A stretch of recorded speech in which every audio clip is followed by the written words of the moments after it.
What's going on, people? What's happening? Surprise, surprise. It's just me. How we doing? How we doing? How we doing? Yeah, I know. It's been a while. It's been a while. Man, the baseball, like I tell you, man, during baseball season, pretty much everything shuts down.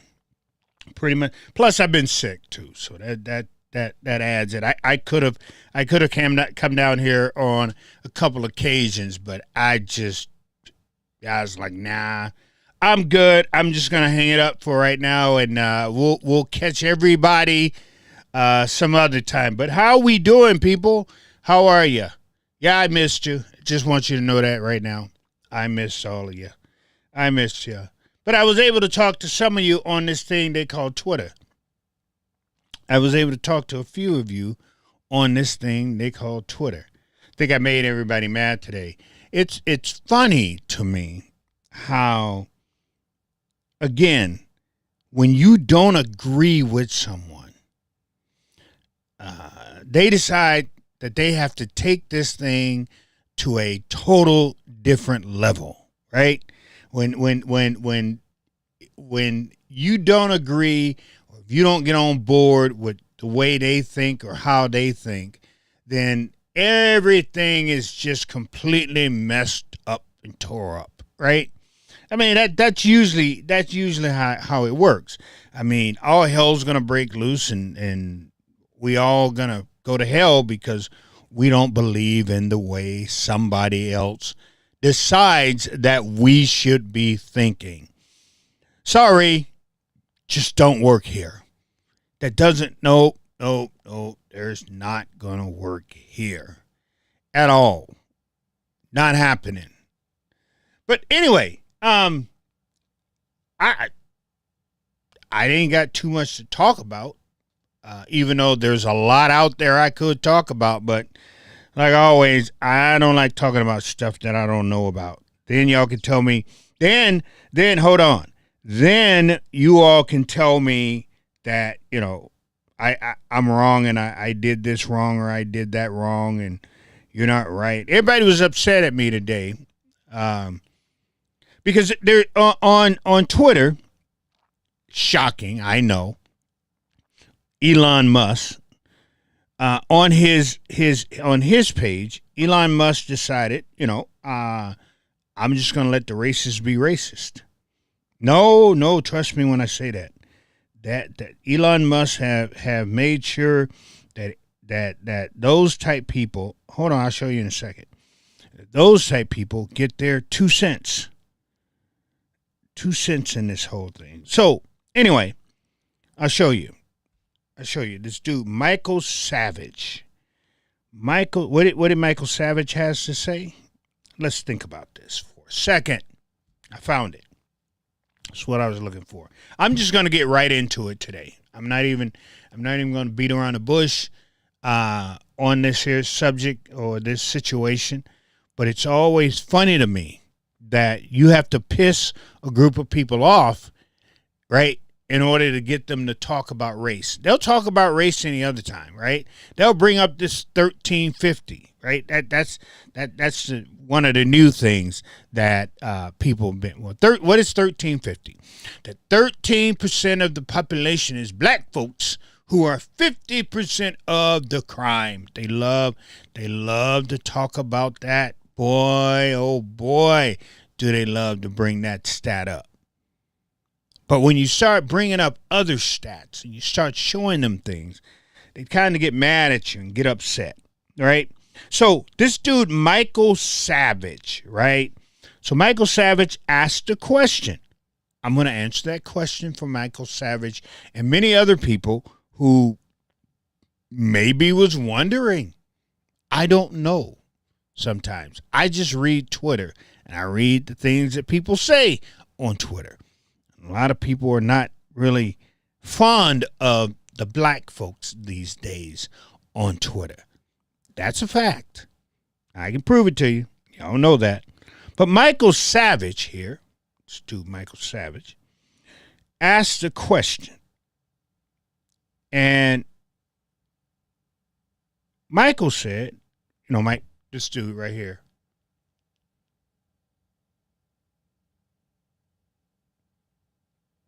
Michael Savage. And what did Michael Savage want to know? He said, why is this generation of blacks so hateful? Then he goes on to say, so racist and so violent.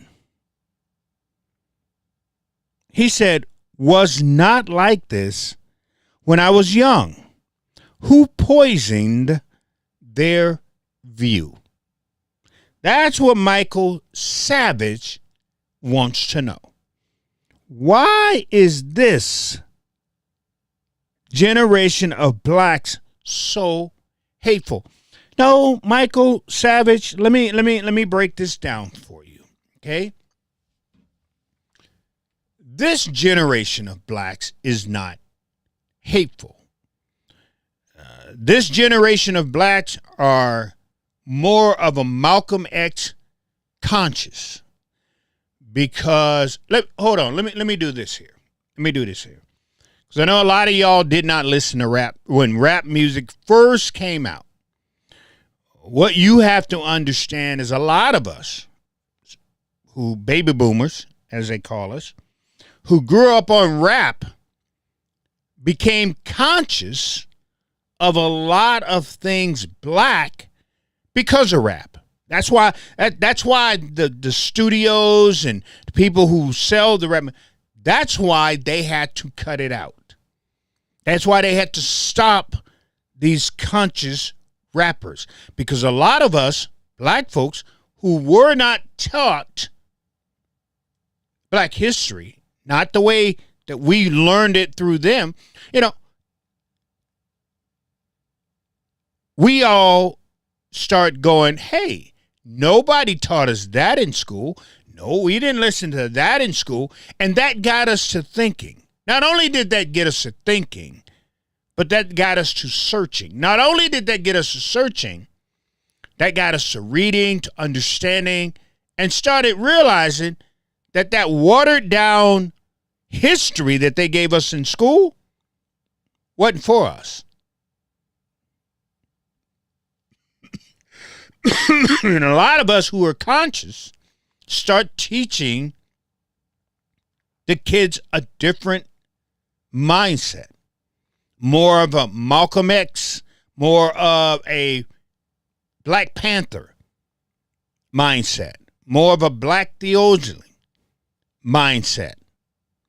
Not the mindset that Dr. King. A lot of us walked away from Dr. King. I wouldn't have walked. If I was back in the day, I wouldn't have walked with Dr. King. I would not have walked with him. And even Dr. King realized there at the beginning of the end, that he screwed up. That his mindset and the way he believed at the time, he even said he was wrong.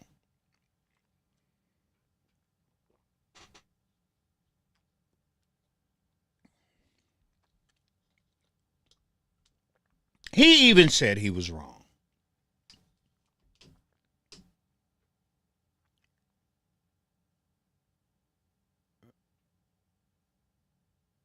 But these kids are not hateful. These kids are mainly going, we're not our grandparents.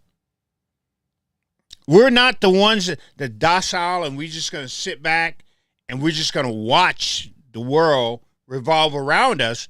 And we're going to do what the world tells us to do. We're not going to assimilate. See, my group growing up, we wasn't into that assimilation crap. I'm not going to be like nobody but who I am. Period. Point blank. And a lot of us didn't break down to the point of going, we're just going to throw our culture away. They tried that. They tried to beat our culture out of us. They beat our language out of us. Right? That's what that was about. We have to break black folks in order to make black folks be like or act like us. They have to come to be our culture. Well, these kids these days are like, screw that.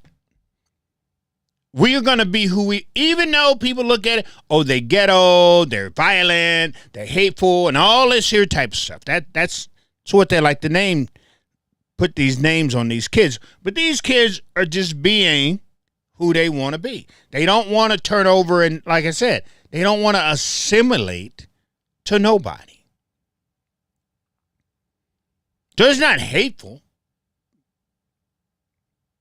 That's how people see it. When we don't bow down to a group of people, that's what they say. Oh, that's hateful. That's not hateful. A lot of these kids, you see, don't stand for the national anthem because they read the books. They read how black men were treated under that flag when they came home. They read the books. The history is there. That's why the Trump administration wants to get rid of black history so bad. Because they don't want people learning what America and the ancestors did.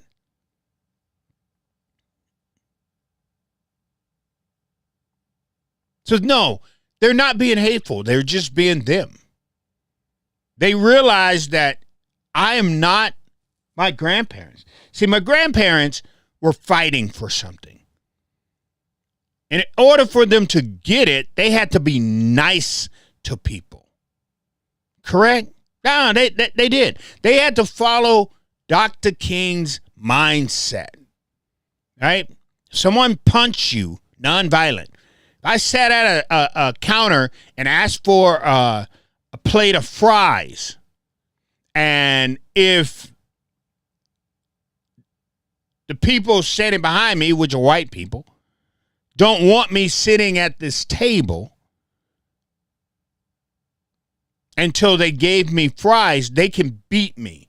See, today's kids wouldn't put up with that.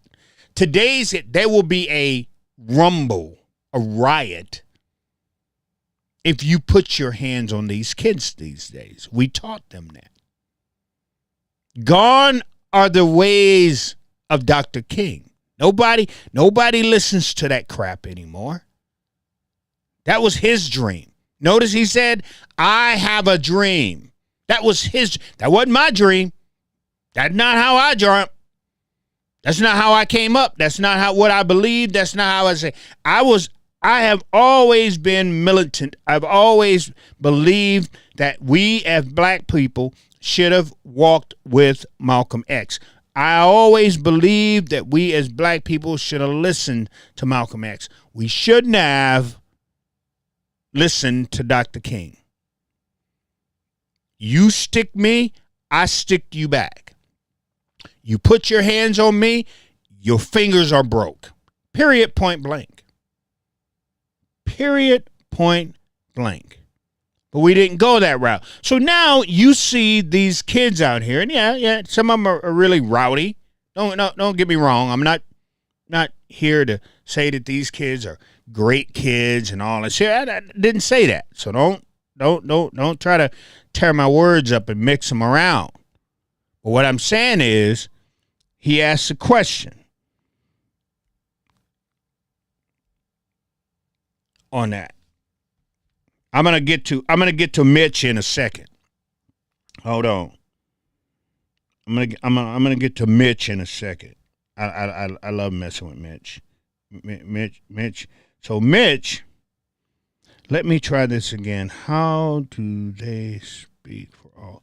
So anyway, I'll get to Mitch in a second. This is Mitch. Let me show you.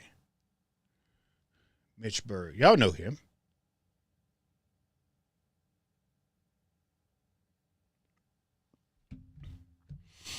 Mitch is a right-winger.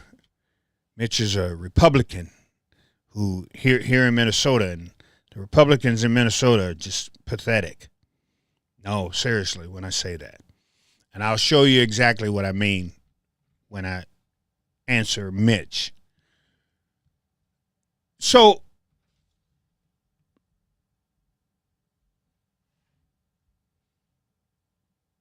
what people are not understanding what, like I said, with these kids these days. It's not that they're hateful, and that's what he says. He said, "Why is this generation of blacks so hateful?" They're not hateful. This generation of kids have been taught by my generation that we don't believe in what Dr. King said. This generation have been taught by my generation that you don't buckle down to nobody at all. That you are a free man, you got the rights that everybody else has. And they just not going to put up with crap. Now, you call that hateful, okay, that's fine. But that's not hateful. You said, and so racist. It's always funny how white folks try to put call black people race. I can't control you in any way, shape, or form. I don't make the money to control you. I don't have the power to control you. But that's what he said. He said, and so racist. And he said, so violent. Yeah, they are violent. I'll give you that. These kids are 3 times as violent as my generation is. These kids will shoot you at the drop of the dime. It doesn't even take much for them to pull out a firearm and put 2 or 3 in you. They are, period, point blank. That there is no doubt about that. I'll give that part to him. He said it was not like this when I was young. Nope, he's right. It wasn't like that, Michael Savage, when you was young. He said, nobody poisoned. Then he said, who poisoned their view? Nobody poisoned their view. We just don't believe in the same thing that you believe in. That's not, I don't have to believe, Michael Savage, in what you believe in. I don't have to see the same thing that you see, Michael Savage, at all. And that's what the problem is. You're upset because we won't bow down to your mindset and the way you think. We won't assimilate, Michael Savage, to the way you think things should be. It's just not going to happen, Michael. So you can call these kids hateful. You can call them racist. You can call them violent. You can say their views are being poisoned if you want. Their views are not being poisoned. They're getting the truth. You don't have to bow down to nobody. Nobody. Now, I know that's hard for a lot of people to believe. It's just like when I'm trying to explain this situation to Mitch. So over some time here on the internet, you got a bunch of white folks saying how they don't want to be around black people, right? It's been said over and over and over. And Mitch is the type person I can give him. Mitch just don't want to believe anything, right? Mitch got this mindset that, he's in a bubble, and no matter what you say to Mitch, he's just not going to believe it at all. That's Mitch's mindset. Mitch has that mindset to deny. Mitch has that Republican mindset. Deny everything. No matter if you show him the truth, Mitch say, I'm going to deny it. But there's been people on social media who have said that. You know what? We tired of black folks. White fatigue. Black fatigue, right? Y'all know what I'm talking about. But here's my thing about this whole thing. Why are you getting mad at black folks? I don't understand that part. Why are you getting mad at black folks, saying you don't want to be around black folks? You wish black folks go somewhere. I'm tired of black folks. We having black fatigue. All of that stuff that you're saying. Why? Why are you mad? Why are you not mad at your ancestors? Listen to what I'm saying here. Now you gotta go and do something that you hate. Read about history. White folks, yeah, you do. Stop it. White folks hate history. Hate it. How do I know? Because most of the time when I'm talking to somebody white and we going back and forth and I'm giving them history, they hate it. They hate me for it. They would rather call me names than actually learn history. So If you're tired of us, if you don't like being around black folks, don't be mad at black folks, because black folks tried. We did. We tried. We tried Tulsa, Oklahoma. Did we not? We tried Duraville, Georgia, Oscarville, Georgia. We tried. And every single time, Wilmington, Louisiana, Redwood, Florida, Chicago, every single time black folks tried to get on their feet and do our own thing, your ancestors came and burnt it down. Every single time. Every single time. You burnt it down. So we had no choice but to live around you. We had no choice but to work in your factories. We had no choice but to drive the same freeways. Because every time black folks tried to separate, y'all was like, nope, we're burning that down.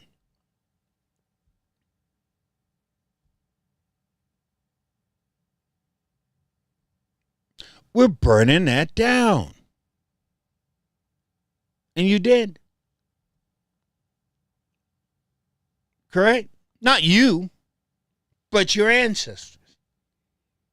So instead of being mad at me and getting upset at me, why not look at your ancestors and go, son of a yap, why did you guys do this? If you all hadn't did this, they would have had their own place probably in Oklahoma. They would have had their own place right there in Tennessee. They would have had their own place in Mississippi. They would have had their own place in Florida. They would have had their own place in North Carolina and South Carolina and Georgia and Chicago and even Minnesota. But because of your ancestors and their mindset at the time, they were like, we're going to burn it down. And they did. And black folks had no place to go but around you. Black folks had no place to eat but in your establishment. Black folks had no place to work but in your office buildings. And now your generation is fed up with us. Your generation don't want to be around us. Your generation saying you got black fatigue and all of this here type of stuff, that we should go somewhere. Well, ain't nowhere for us to go but right here. I'm just as much as American as some of you are. Some of your people didn't get here until after. So what, 1870 something? My people was freed by then, walking the face of the earth of America, trying to build, when your people just got here. So I'm more American than half of you. Period. Those are facts. So if anybody is tired of somebody else, why don't you go back? Why don't you get on the boat that your people came here in and go on back over there to Europe or Switzerland or Germany or where? I don't know where you're from. You do.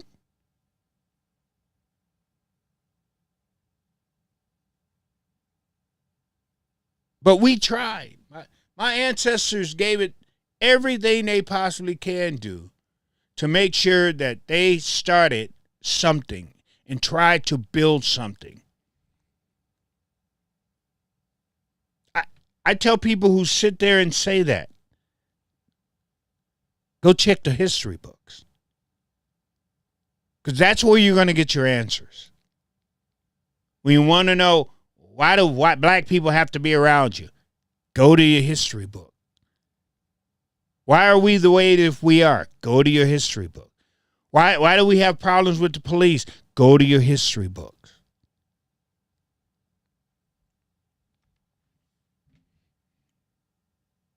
So Mitch asked a question. He said, many more anonymous Twitter accounts. See, everything with Mitch. Anyway, then he said, let me try this again. How do these speak for all white people? Mitch, the same way when white people say black folks this and black folks that, with a wide brush, Mitch, I'm speaking with a wide brush today because I've seen that all day today. Because I've never been violent towards anybody. I've never been to jail. Hell, I've never really had a parking ticket or a speeding ticket. The closest I got is a ticket is when I first came here 39 years ago, almost 39 years ago that I came here to this state of Minnesota. I did not renew my California license for a Minnesota license when I first got here. And this jerk of a cop decided to write me a ticket because my driver's license were not Minnesota driver's license. Other than that, I haven't been in trouble. I haven't done anything. I haven't hurt anybody, Mitch. But when the views go out of the 1350 so-called what white people love to use when they're talking about black folks in crime, Mitch, I'm part of that. So, Mitch, that's the answer to your question when you said, let me try this again. How do these speak for all white people? Because I have a white brush today. Because I've seen a white brush being thrown back at me, Mitch. So those people speak for you, Mitch. They do. They do. They do. I'm just saying. They sit there and go, well, that's not fair, Rev. Okay. All right. It's just like the thing I said today. So over in Coon Rapids, right? Watch this. So over in Coon Rapids, there is a Somali school. Basically, this in Coon Rapids, Minnesota. No joke. Look it up yourself. All the kids that go to this school are Somalians. So that's an all Somalian school. Ain't no black kids go there. No white kids go there. And so for me to sit here and believe that there's nowhere in the state that there isn't a white school, if white kids go to this school, you're out your mind. You are out your mind. No, they may not advertise it as that, but I can guarantee you there's schools out there, especially these little Catholic schools, these little religious schools where it's just Susie and Tommy. And y'all know that. Just like there's a Jamal and Muhammad at this school over here. So for us to sit here and try to act like, and that's what cracks me up. That's Mitch cracks me up with this type of stuff, right? And he knows this, but he has to deny. That's one of the things that Republicans do. They lie, they deny, and they deflect. That's their job. And they say what's true is not true. That's what they do. No ifs, no ands, no buts. The wife's going to be calling me here in a minute and ask what do I want for dinner because she's out with the grandkids, and I'm going to tell her I don't know. And then she's going to blow a gasket because I'm supposed to know what I want for dinner. I don't know at all. But let's talk about this for a second, all right? Let's talk about segregation. Because I said it today. 12 o'clock on Sunday, 11 o'clock on Sunday is the most segregated hour in America.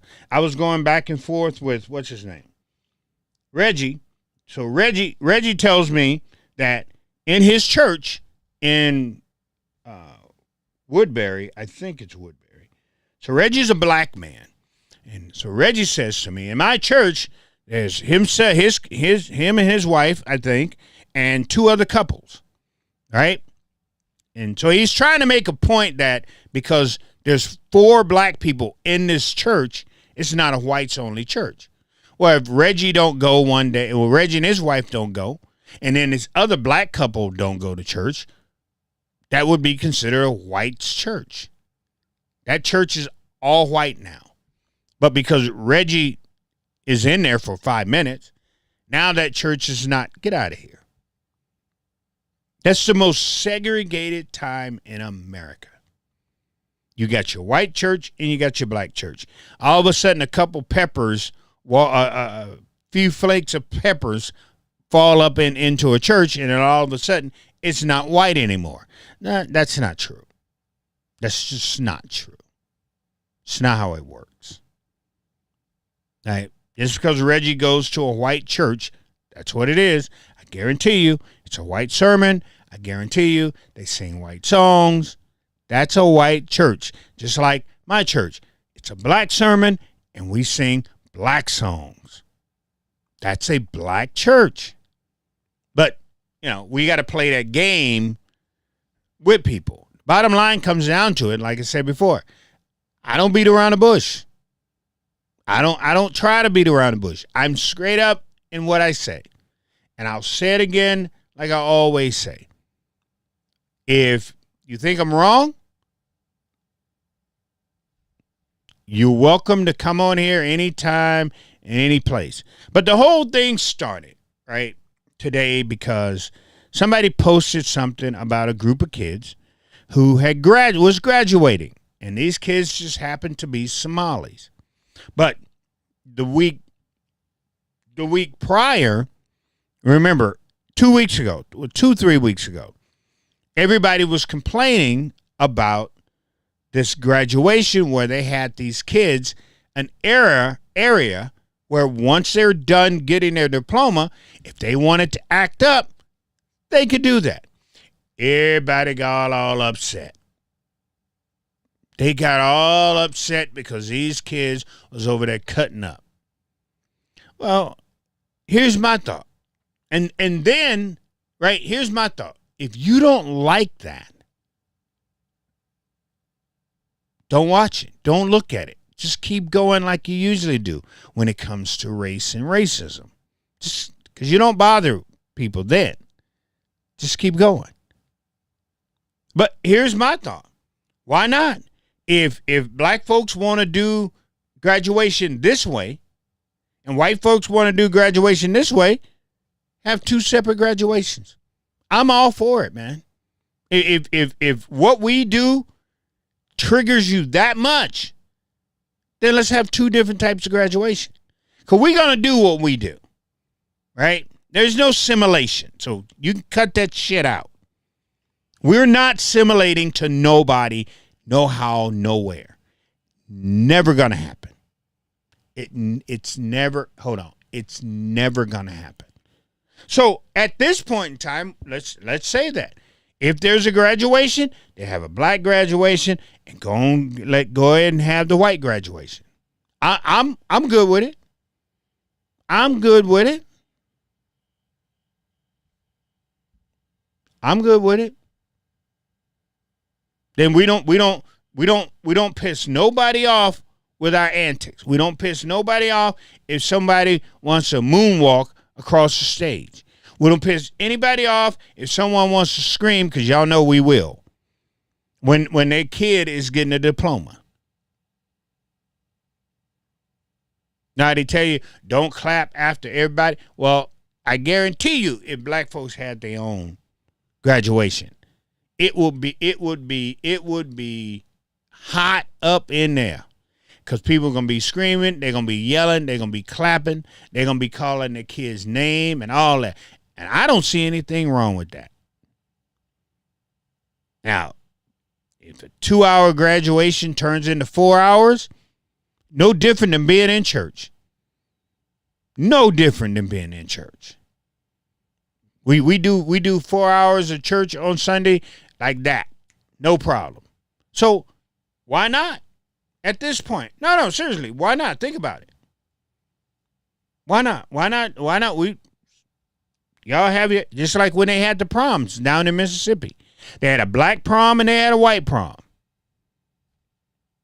I see everybody was bitching and moaning about it. I was like, I don't see anything wrong with that. I just don't. It could be kids at this prom that don't like music at this prom. It be kid at this prom that don't like music from this here prom. At some point in time, we shoving people together and expect me to like everything you like. I don't like everything you like. I tried some caviar one time. That's some nasty crap. I would not eat caviar. Just like a lot of you would not eat chitlins. Not that I eat chitlins, I don't. But a lot of black people eat chitlins. But I guarantee you, white people, y'all didn't grow up on that stuff, right? So I wouldn't expect you to eat chitlins. Wouldn't.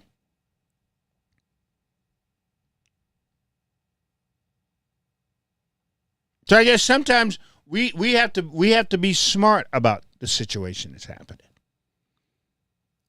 Things are changing. They are. Things are changing for the better, and some things are changing for the worse.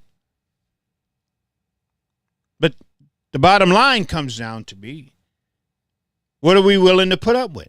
Are you willing to put up with somebody doing the splits on the stage after they get their diploma? Or are you willing to put up with somebody just grabbing their diploma and then walking right off the stage with no big deal?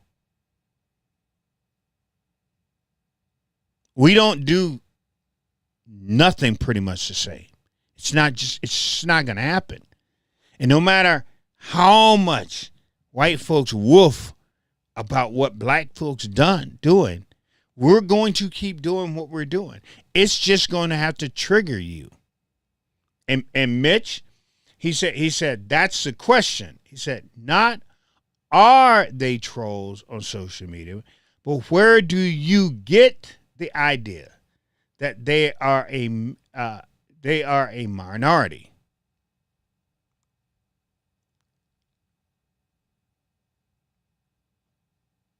Well, Mitch, when you got somebody like a Kevin, what's his name, Sorrell or whatever, 300,000 to 400,000 people who follow him, that's a loud voice. That's a loud voice in the white community. It is. When you got Tucker Carlson, that's a loud voice in the white community. When they talk, a lot of people get affected, just like Charlie Kirk. That's where I get that from.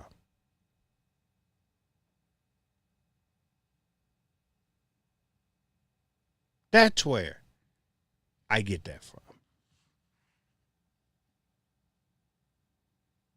So I thought if we're going to talk about racism, let's talk about it. We like to just penny-ante it. Let's talk about a little bit of it, and then when I get to the point to where I just can't deal with you giving me facts on what's going on in history, then I gotta blow you off. Then I gotta say you're wrong. Then I gotta call you names. No, let's talk about it. See, the problem is we don't like talking about it.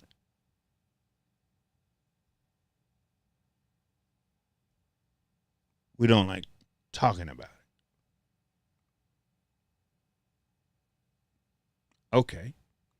So we just sweep everything up under the rug and hopefully it doesn't move when we go back out and come in and we don't step on it.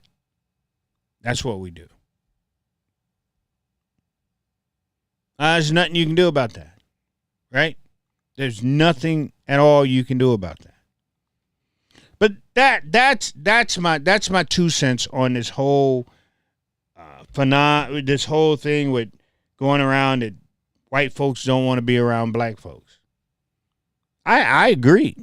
I cannot sit here and act like I don't agree. If you don't like what we're doing, then you go this way and we'll go this way.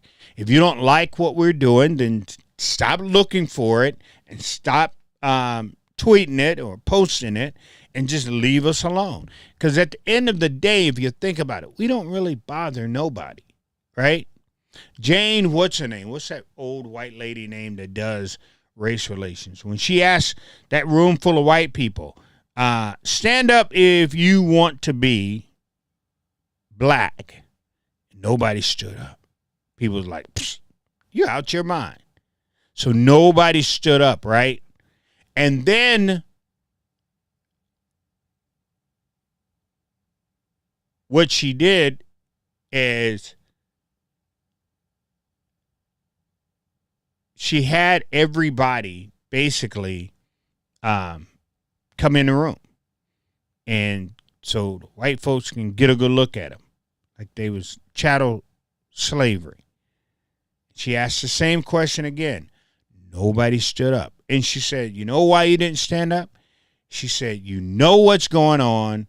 You know the hate, the bigotry that's going on. And you don't want it for yourself, but you're okay with it being forced on other people. Right? So, hold on.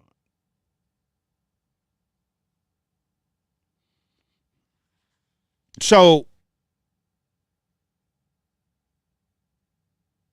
again, would it be good if on certain things I do believe that it would be okay? I believe it would be okay for us to go our separate ways. You do on that side and we do on this side. And if they want to bring it back together, then fine, they can bring it back together. But I just look at it and go, I don't see anything wrong. It's just like these white folks that's building that whites only. They're building a whites only community. Okay. I don't see anything wrong with that. If white people get to the point where they just cannot in no way, shape, or form want to hang around, be around, talk to, or know anybody black, they got every single right to do that. And we shouldn't be calling them racist because they go, I just don't want to be around them. Okay, that's cool.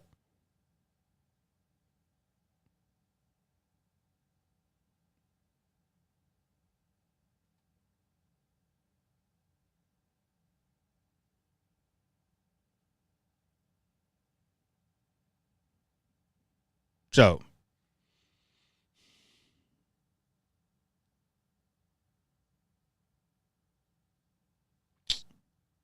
anyway, that's my spiel for tonight. I just look at things and say, again, are things going to get better or are they going to get worse? All right? But we are who we are. So I hope, Michael Savage, I hope I answered your question. It's not that black folks hate anybody or these black kids hate anybody. These black kids are different. These black kids are different. That's what it is. These black kids don't put up with a lot because they've been taught different. And it's not something that poisoned their mind. It's something that was put in their head that they're going to act different. Hey, what's happening, James? How's it going, man? How's it going, man? It's good. It's good. I'm starting my third time that I'm trying to plant watermelons. It's going to be my third try. My first two tries, they only got about that big, James, and that's about it. And then they died. So we're going to give it another shot and see what happens, man. I got my garden pretty cool. I just got to keep my dog out of it. I don't have a big enough fence. I got to go to Lowe's and get a bigger fence so I can keep my Jordy out of it. Because Jordy goes in there. Goes in my garden and takes a piss. That's what my dog does. So, yep, third time's the charm.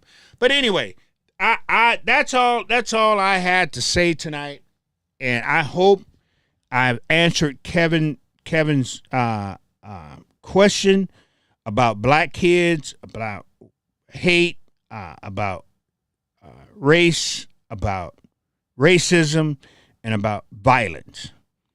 They're not violent, Kevin. They're just pissed off. A lot of them are. A lot of them don't see anything going well in their life. A lot of them are waking up seeing that, you know what, all the drugs and all that there that they have to sell in their corner. And that's another thing that gets me about all these here white folks who's so worried about black folks. Why can't y'all worry about all these white folks? Why? You know what I would like for white folks to do? Can I ask you guys for a favor? Can y'all have town hall meetings in your communities to keep these white folks out of the black community and buying drugs? Y'all the reasons why they have open drugs, because they don't want to arrest white folks and take them to jail. Those are just facts. Y'all are the reason they have open drug sales in Minneapolis, because they don't want to be arresting all of these white people who come into Minneapolis to buy these hard drugs. Those are facts. Those are facts. Because if it was black folks out here buying these hard drugs like that, they'd be done like, look at crack. Nope, hold on. Hold on 1 second. Look at crack. When crack was ravaged, was literally just tearing the black community apart, they didn't sit here and go, we need to get these black people help. They locked us up. Ronald Reagan was the first one. Everybody always talk about the Joe Biden bill. Y'all don't never talk about that 83, 84 bill that Ronald Reagan put out there. And then George Daddy Bush made sure that he ironclad it down. Y'all don't never talk about those bills. But Ronald Reagan locked up many of black men up. Yes, he did. When that crack era hit. But now, fentanyl, no, we don't want to lock these people up. So let it be open drug sales in the black community. That's why a lot of these black boys are as violent as they are, because they're fighting on the corners for the drugs, for the sales, for the money that these white folks are coming into the community on. Those are facts. Those are facts. It's funny. Isn't it funny how they don't have open drug sales anywhere else? I don't see that in Maple Grove. Maple Grove don't have open drug sales. Plymouth. But because the supplier, the need for drugs is so great, Minneapolis go, well, we don't want to arrest people. Who they going to be arresting? Y'all know who they're going to be arresting. They don't want to do that. Even though Minneapolis is screwed up anyway. And what they did to City Hall, what they did to City Hall is flat out unheard of. Literally unheard of.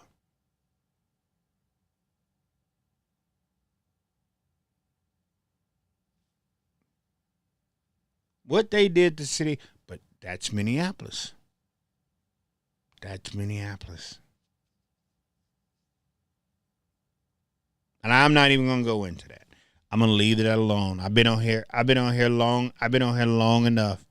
I got to go. Well, no, I got to wait till the wife come home before I get something to eat. But I will be in Buffalo tomorrow. Come to think about it. Yeah.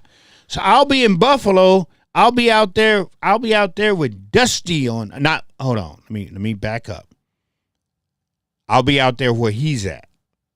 So I'll be in Buffalo, Minnesota on tomorrow. Just thought I'll throw that out there. So if you're in Buffalo, Minnesota somewhere, let me know. We'll meet at Culver's or something, and I'll buy you a burger and a chocolate shake at Culver's on tomorrow. But other than that, man, I am done. I just finished up with baseball practice tonight with my grandson and another player, and had them out there swinging the bat, trying to get their bat timing down the way they're supposed to. But yeah, let me see. Reggie said, "No, you don't." He says, "Stop your division." See, Reggie's one of them lost black people. Reggie one of them lost black people. If, like I said, Reggie, I'm gonna send this here to Reggie. But again, if Reggie walked out of the church, I was going back and forth with Reggie because Reggie was saying that, and I quote him. I'm quoting him. He said that him and his wife, I think, and somebody else was the only black people in his church. So if that means if he and that person did not go to church that Sunday, that's a white church. Those are facts. You can get mad. You can get mad if you want to. I'm going to go to Reggie's church, and I'm going to see what type church, and I guarantee you, they don't get down like my church get down. I can promise you that. They don't get down like that. I can also promise Reggie that they don't preach like we preach. That I can promise. That I can promise. James said, I wish I was in town. Oh, man. Yeah, James. Well, James, you know what? Just let me know, man. I like I said, I worked for 24 years. I worked in Rockford, Minnesota. That's where I worked for 24 years. When I first moved to Minnesota, I lived because my wife's dad owned the only trailer that was in downtown Rockford, right across the street from the park in Rockford. There used to be a trailer, literally kitty corner. James, my father-in-law, owned that land and owned that trailer before he got really sick and we had to sell it. But I lived right in the blue apartments behind Billy Bob's for a year and a half, right there in Rockford. I was one of two black people in Rockford, Minnesota. And the reason I know it is we ran into each other. And I don't know if you're from Rockford, James, or if you ever been to Rockford. If you're in Buffalo, you've probably been to Rockford. But there used to be a grocery store called the Red Owl right there on 55, right? When I first moved in 98, when I first moved to Rockford, there was a grocery store called a Red Owl right there in Rockford, Minnesota. I ran into the only other black person in Rockford, Minnesota at the time, back in the 90s. I'm not kidding you. We were only two of us. And that was it. But I used to live right there in Rockford, man. I lived in the blue apartments right there behind Billy Bob's, that bar. I remember going into Billy Bob's, opening the door, walking into Billy Bob's at about 9:30. Me and my wife was like, "Well, let's go." It's when I used to when I could drink you under the table, James. Me and my wife was like, "Well, let's go have a drink." So we go over to Billy Bob's, and it's in a strip mall. If you go down 55, you see that strip mall right there, right before you get to the bridge and into Rockford, right? Billy Bob's is right there. And we opened that door, and I walked through that door, and it was almost like, you ever see that scene with Eddie Murphy in what's that movie he did with Nick Nolte? 48 Hours. When Eddie Murphy go walking in there, and the music stopped. I'm not kidding. Because Rockford, for people who don't know Rockford, basically, there's no black people in Rockford. It's not a sundown town, but there was no black folks in Rockford. There's barely even black folks in Rockford now, and it's 2026. And I was back there in 1998, and all this time ain't no black. It's Mexican people, because there's a Mexican restaurant now, right there on 55. And when you going through Rockford, it's yellow. It's in this big yellow building right there next to General Dollar. In the same parking lot No, it's not in the same parking lot as the post office. It's not. But anyway, just my travels. Just talking about my travels.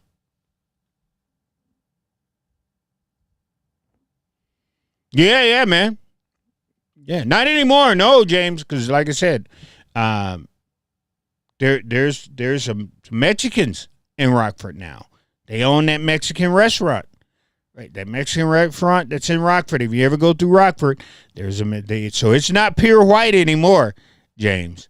They got some Mexicans that's right there in Rockford. They ain't got no Somalis yet, which shocked me. There's no Somalis in Rockford. There's Mexicans, and there's a couple black people that's in Rockford. I ran into them a couple times when I leave, like if I forget my lunch. Anytime I forgot my lunch, I would go to Buffalo. I drive all the way to Buffalo because it was only 10 minutes from Rockford. So I would drive all the way to Buffalo and go to that Culver's there in Buffalo to eat, or the A&W, one or the other, and eat. So I was always around those little stick areas down there. But it was all good. It was cool. I never had a problem. I never had a problem in Rockford. I never had a problem in Buffalo at all. At all. So, hey James, I was just talking about with some people the other day how St. Michael and Albertville did everything they possibly can do to make sure there was no black folks in their community. How they raised the rent, how they raised the property tax and buying houses out there. That was to keep black folks out of there. So when people sit there and they talk about these things, they talk about, I'm tired of being around black folks and all this here. Y'all did everything y'all possibly could do to keep black folks away from you. But again, let me remind you what I said earlier. Don't be mad at black folks.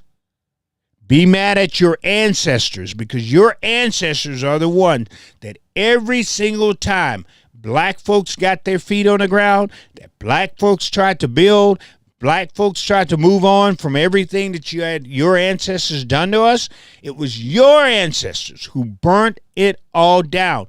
Please, ma'am and sir, go do your history. That's what the problem is. White folks don't like history, man. Y'all don't. Y'all do not like to read about what your ancestors done, how bad, how violent.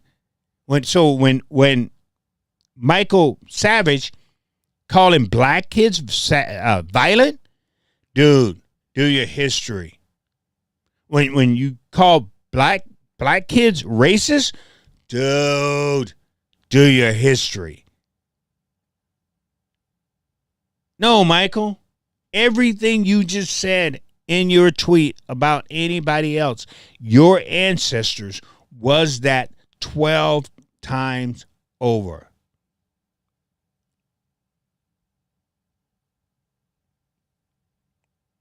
Those are facts. And anybody want to debate me on this, like I said, I'll put you right there. I'll give you the whole hour. You can say whatever you want to say. But you can't, because you know as well as I do, I'm right. You know as well as I do, I'm right. And people like Reggie Montgomery, Reggie even know I'm right. Reggie says, stop the division. I didn't divide your church. If you were not there, if you were not there, Reggie, I didn't divide your church. You just keep showing up to your church, Reggie, so they don't have to. So what I said, as long as they at least got one Negro in there, you're gonna be all right, Reggie. I promise you. But anyway, fam, hey, like I said, it's been a while since I've been hanging out with you guys. There is a lot more to talk about, but I like to get down to the nitty gritty to say, hey, let's talk about these things that are out there. And one of the things that are out there is white folks talking about they're tired of black folks. Well, again, don't hate me for it. Hate your ancestors. They did this to you. Michael Savage, your ancestors put you around these hateful, black, racist, violent kids that you don't like. Your ancestors did that. So don't blame the kids. Blame your ancestors for what they did. Had they not raped, burnt, pillaged, shot, murdered, hung, maybe we wouldn't be here today. Anyway, fam, I am done. James, enjoy yourself up north, brother. Enjoy yourself up north. We're gonna be taking a trip up to Bemidji. I don't know if you guys know who Rebecca Whiting is. She ran for Senate. Rebecca Whiting out of Bemidji. She ran for Senate. So I'm going to be going up and visiting her because I've never been up that far. Farthest I've been is Duluth. I've never been on the other side. I've never been on the other side of Duluth. So, well, Superior. Is that Duluth too? Anyway. So I'm going up to Bemidji. I'm going up there to check that out, look around, see her farm and stuff like that. So anyway, I'm out, fam. I appreciate you guys. Next week, we got a full schedule. We got practice Monday, Tuesday. We got games Wednesday, Thursday. And probably the next time I'll see you, if it don't rain, will probably be Friday. So, and I promise I will do better. Right? Y'all have a good night. We'll talk to you soon. Peace, fam. And like always, put a smile on your face and smile at somebody. So somebody smile back at you. Y'all have a good night. I'm out. Peace.